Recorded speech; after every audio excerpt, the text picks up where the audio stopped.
देश में चुनाव जरूरी है या फिर कोरोना के हालात से निपटना जरूरी है? यह आज सवाल इसलिए खड़ा होता है क्योंकि क्या सिर्फ इस हालात को देखते हुए जहां पर कोरोना के मामले एक दिन में 40-40 हजार के पार जा रहे हों और उस देश में पश्चिम बंगाल के भीतर रैलियों में उमड़ी भीड़ क्या प्रश्न नहीं खड़ा करती है? यह सवाल इसलिए खड़ा होता है कि क्या कोरोना का जिम्मा सिर्फ आम इंसान के कंधों पर है? मैं कुछ आंकड़े आगे आपको बताऊंगा, लेकिन उससे पहले एक महत्वपूर्ण बात। यह सवाल इसलिए क्योंकि कुछ रोज पहले देश के प्रधानमंत्री, आपके और हमारे प्रधानमंत्री, तमाम मुख्यमंत्रियों के साथ एक बैठक करते हैं और कोरोना के बढ़ते मामलों को लेकर अपनी चिंता जाहिर करते हैं।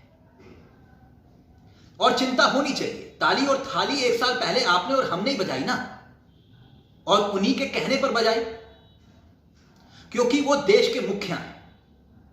लेकिन प्रश्न यहीं पर खड़ा होता है, क्योंकि जब खुद प्रधानमंत्री के ट्विटर हैंडल से पश्चिम बंगाल की तस्वीरें सोशल डिस्टेंसिंग की धज्जियां उड़ाते हुए शेयर की जाती, जिसमें पब्लिक सोशल डिस्टेंसिंग का पालन नहीं करे, और वही प्रधानमंत्री के ट्विटर हैंडल से तस्वीरें शेयर होती हैं, उसे उत्साह के रूप में बताया जाता है, तो फिर सवाल तो खड़ा होगा है।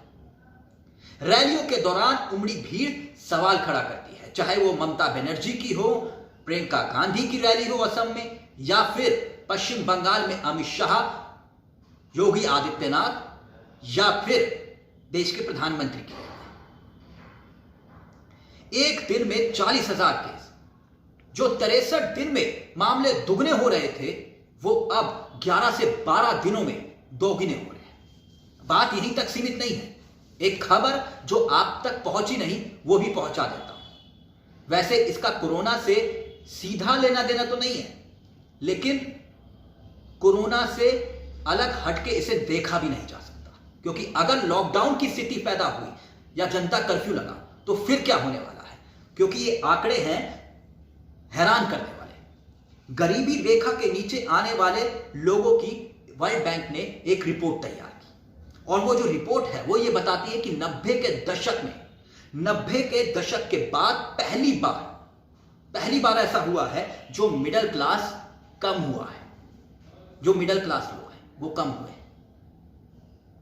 और वो सीधे तौर पर 9 करोड़ लोग हैं जो मिडिल क्लास थे वो गरीब हो गए। आप इस आंकड़े का मतलब समझ रहे हैं? ये वैश्विक तौर पर मैं आपको बता रहा हूं, और उसमें सबसे ज्यादा संख्या भारत की है।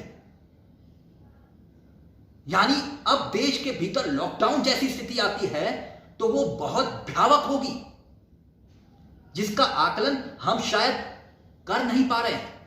मैंने इसलिए यह आंकड़ा पढ़ा क्योंकि यह आपको न्यूज चैनल्स पर नहीं दिखाया जा रहा, नहीं बताया जा रहा, क्योंकि कोरोना मुद्दा है ही नहीं।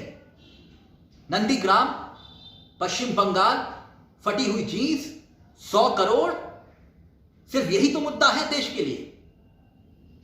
मैंने इसलिए यह बात कहा कि चुनाव जरूरी है या फिर देश के भीतर ये कोरोना के डरावने आंकड़े। जरा सोच कर देखिएगा। अच्छा लगे तो सब्सक्राइब करिएगा, लाइक करिएगा वीडियो को। आगे और भी ऐसे वीडियो, इनसाइड स्टोरीज में आप तक पहुंचाऊंगा। नमस्कार, जय हिंद, जय भारत।